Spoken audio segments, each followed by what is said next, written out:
Hello and welcome to this submission video for Metal Gear MSX on HD Collection. I am Joseph Joestar316 and I'll be running Metal Gear on easy difficulty. I'll be running the 90% category, which is the fastest category to run. I'll be running through the entire game with an estimate of 25 minutes.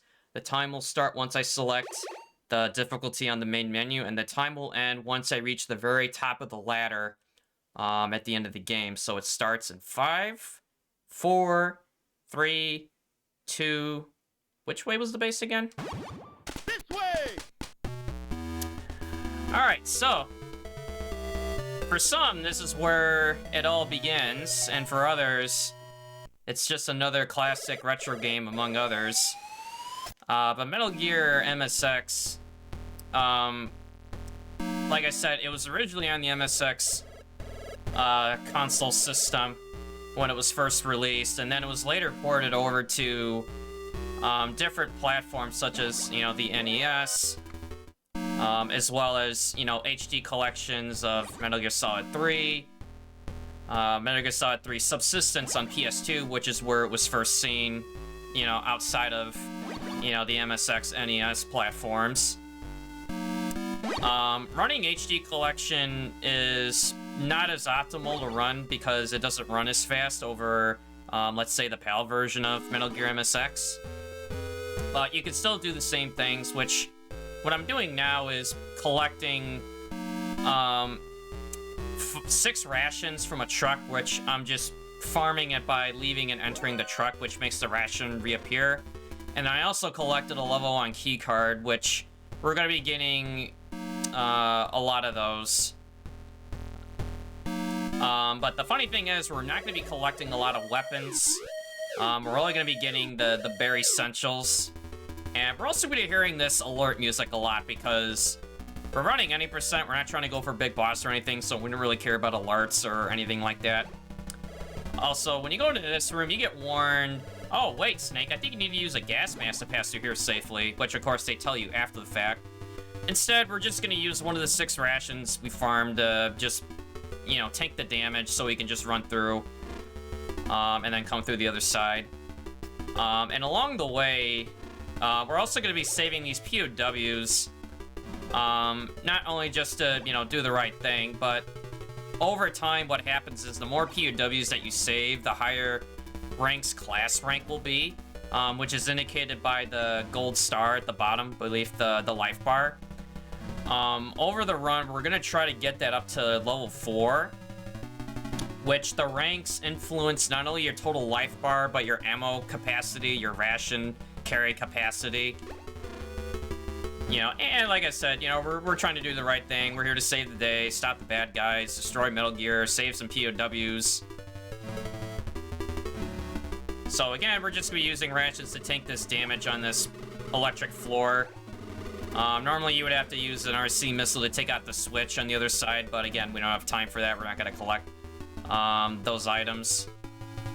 So along the way, we're just, acquiring key cards, saving POWs, which are part of the route.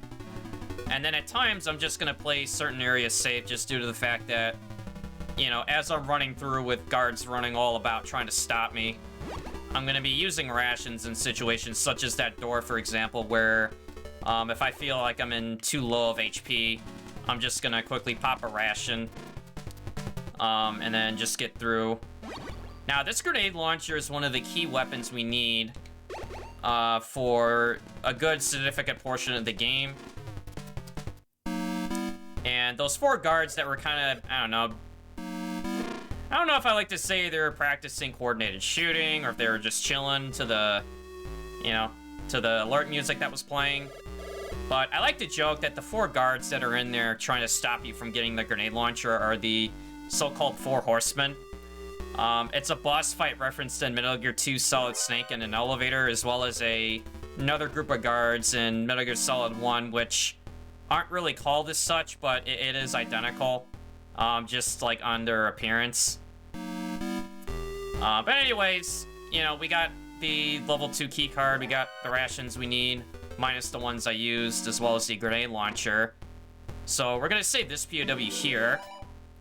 And now you can see that I ranked up to level 2, which you may have seen in the life bar. Not only does it refill it to full, at least based on your class rank, but it's also going to refill it, you know, so it's really nice to be able to regain your life bar without having to commit a ration to it to do so.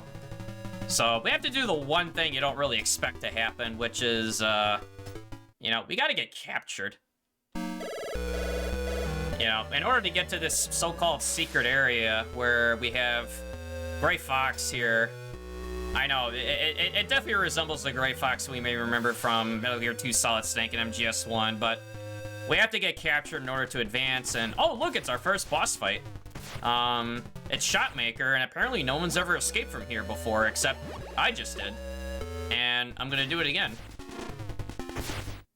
The funny thing you're gonna notice throughout this run is we skip a lot of boss fights. There's only a very short amount that you actually have to beat. And while I explain it, I'm gonna be collecting 5 ammo boxes in this room. The same method that I used to farm the rations from the very beginning. And we're just gonna run right out of here. You know, you just need the key card to leave. You don't need to actually fight Shotmaker in order to advance. So we just say, you know, hey, nice seeing ya. And we're just gonna go on our way. So we got these explosives from earlier to blow up these walls so we can go through this labyrinth in the basement of Building 1. And what we're gonna need before we can move on are 2 key items. One, which is a bomb blast suit. And another is gonna be an enemy uniform as a disguise we need to get into Building 2. And the bomb blast suit is on the very inner part of this labyrinth maze, so there it is. And now what we're gonna do is make our way back, and then go around to where the enemy uniform is. And usually at this point of when trying to learn how to play this game, this is where most people would get lost, myself included. Trying to find the enemy uniform can be one of the things that, you know, gives people a reason to stop playing, because it's rather cryptic at times trying to find certain things, but thankfully, due to the wonders of speedrunning, we just know that the enemy uniform is right behind this wall here. Blow it up. I mean, it always seems convenient that we just leave a spare uniform behind a fake wall and then you fill it up. I don't know, don't ask me, I don't run this place. So, we got the enemy uniform and the bomb blast suit. And we're gonna go up this elevator of Building 1, and we're gonna go up to the 2nd floor now.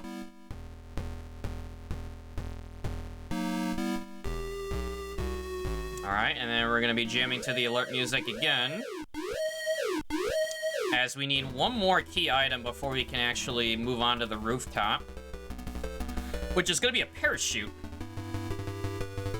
And before we go to that parachute, we're gonna stop by this POW over here in this room. You know, because like I said, every POW that you save brings you closer to rank 4. And, oh look, another boss. It's Machine Gun Kid.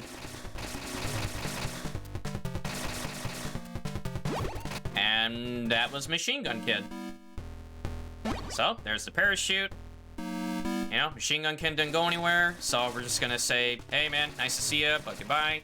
You know, it's almost anticlimactic in a game like this where you just run past the bosses. Perhaps things that people may recall from playing these games casually, like in, you know, Metal Gear Solid 1, Metal Gear Solid 2, and so on, you know, dealing with the boss fights. But in this game, most of them are optional. You know, it really did come as a shock to me when I started to learn how to run this game, and I kind of had to take some time to really absorb the fact, wow, you could really just skip a lot of these boss fights. So now we got everything we need, so we're going to go to the rooftop. So the bomb blast suit is for being able to go across this rooftop. Normally, if you go up here early, you get blown back by a gust of wind, followed by a codec message from Big Boss telling you, saying, hey, I think you need something to weigh you down in order to get through that roof safely. So, it's really the one only use of the bomb blast suit. All right, next we're gonna be going up against As in from the Sarkozia? Hind D. Well, the Hind D is just hovering here, giving us a very convenient spot so we can just stand right between where these two boxes are and then shoot 18 of these grenades at it. And then we're gonna equip the parachute. Sarkozian? And we just As in drop from down. Sarkozia? And it was at that moment I realized I forgot to mute my life split sound effects, but I think that's okay. We'll just roll with it. So we drop down to the courtyard, which is gonna give us access to this level 4 card so we can move on to building 2.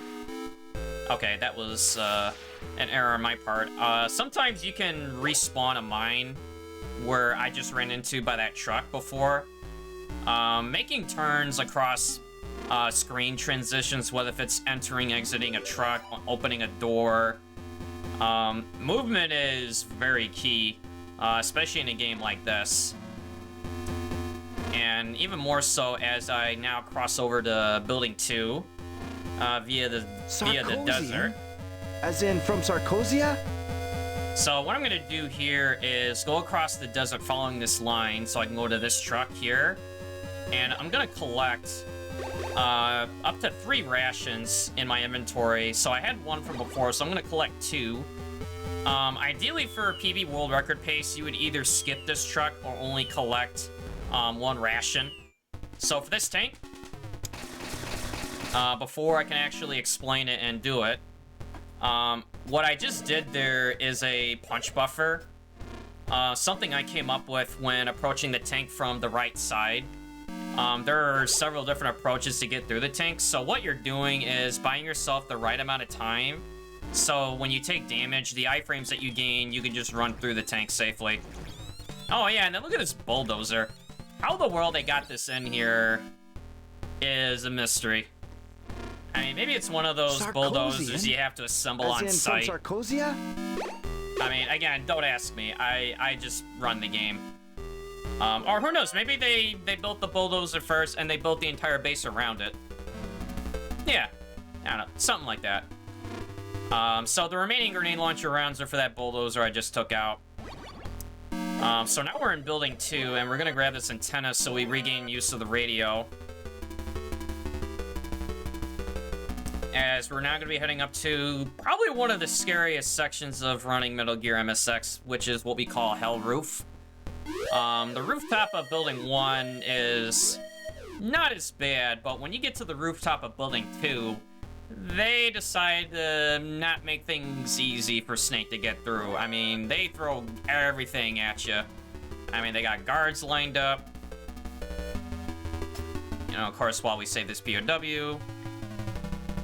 So you got guards over here, guards over there, bullets flying everywhere.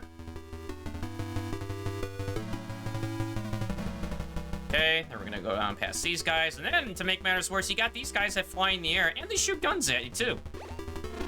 You know, those jetpack guys are probably one of the most annoying enemies in the game. They not only chase you inside the building, really trying to come after you, but they are very accurate when shooting their guns in the air.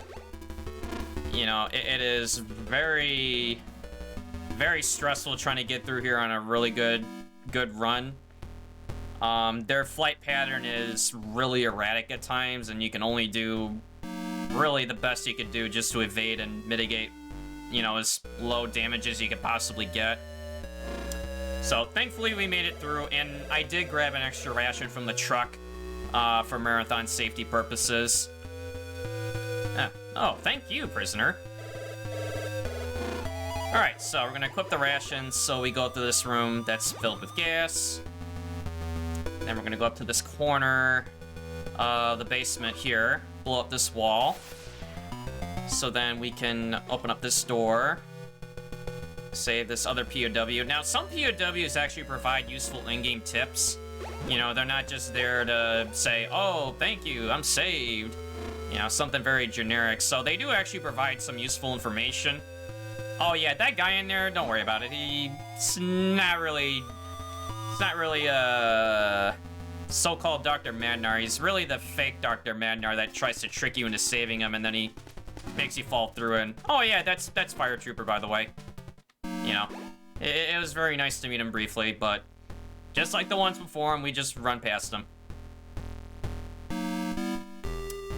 Alright, so with the level 6 card, we're up on the 2nd floor now, which we're going to be needing several things here. One of which is carried by these 2 big guards in here, which are nicknamed in several different fashions. One is the Bloody Brads. I often like to call them the Arnolds, because of their, you know, their physique. But anyways, they cannot be defeated by normal means, and you need to get a rocket launcher to actually defeat them and make them drop a level 7 card. And by saving this POW, not only do we get a tip about calling Jennifer, but we're now rank 4. Because Jennifer will only pick up the radio if you're rank 4. I don't know why you need to be rank 4 and why she's so stuck up about it. I don't know, beats me.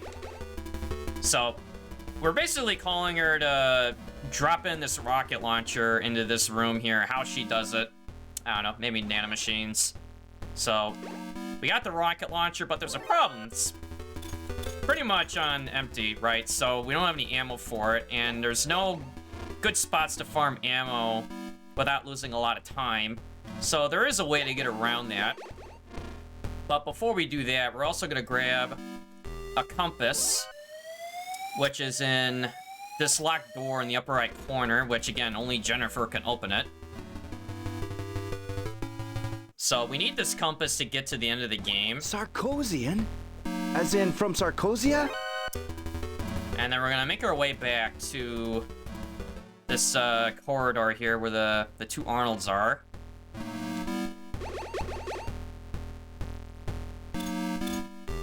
Okay, so we're gonna go off to the side here where this elevator is.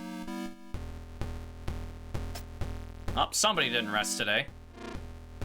Alright, so we're gonna go across this room with a scary rolling pipe. Again, how they get these to work is beyond me. And what we're gonna do is run out and touch it, which is gonna insta-kill me. And what I'm doing here is what we call death farming.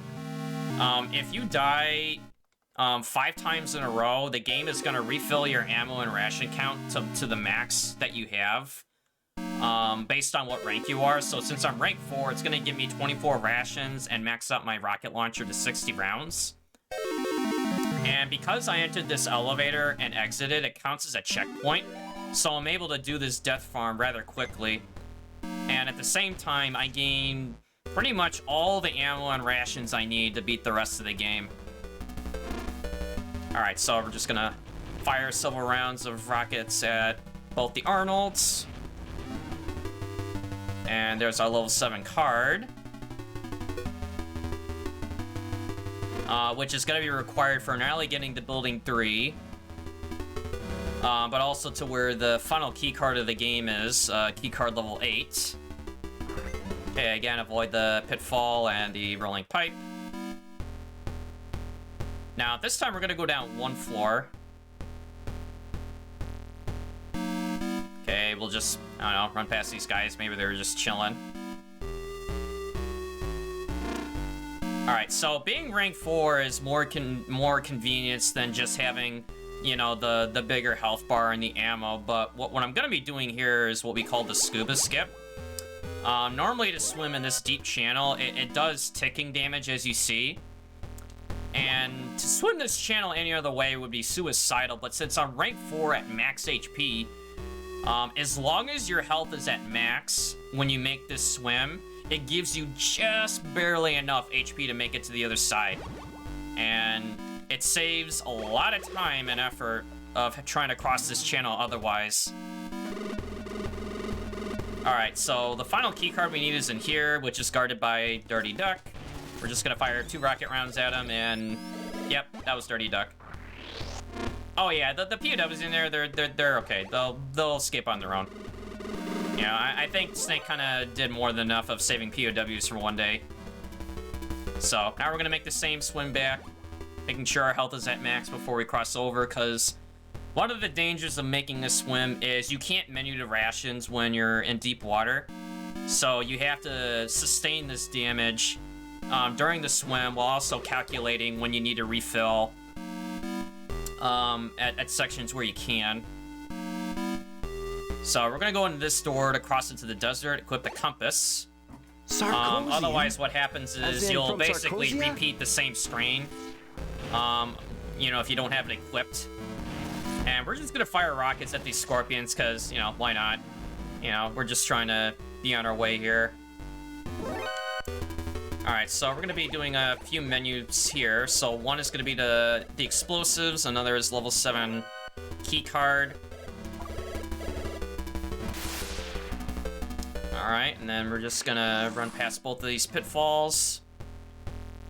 And then equip the ration, since when I make the run across the desert, I got stung by the scorpions, which does a, like, ticking poison damage from the venom. There is a anti-venom item you can get to cure Snake, but with the amount of rations I farmed from earlier, it's more than enough to cover everything I deal with from here on out. And unfortunately, the anti-venom is just too far out of the way to get it. Alright, so we're coming up on the end of the run. We're in the final basement section of the game, now in Building 3. So this door right here is what we need the level 8 key card for, and it's exclusively this key card. Alright, then we're gonna swap to rations as we blow up this fake wall. Right here. Swap to level 1 card, and we're gonna hug this wall so we can avoid the pitfall just right. If you're off even just by a little bit, sometimes you can have Snake touch the gap and it just counts as an automatic death. A lot of people lost good runs to that pitfall. And now we're coming up to the main attraction itself, Metal Gear, which doesn't really do anything, so we're just gonna plant a series of explosives at it by attacking its legs in a specific order.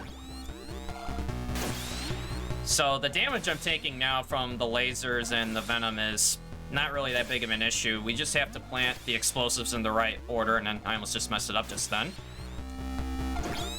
Okay, so we gotta do it right. Oops, okay, I messed that one up. So we go right, right, and then one more.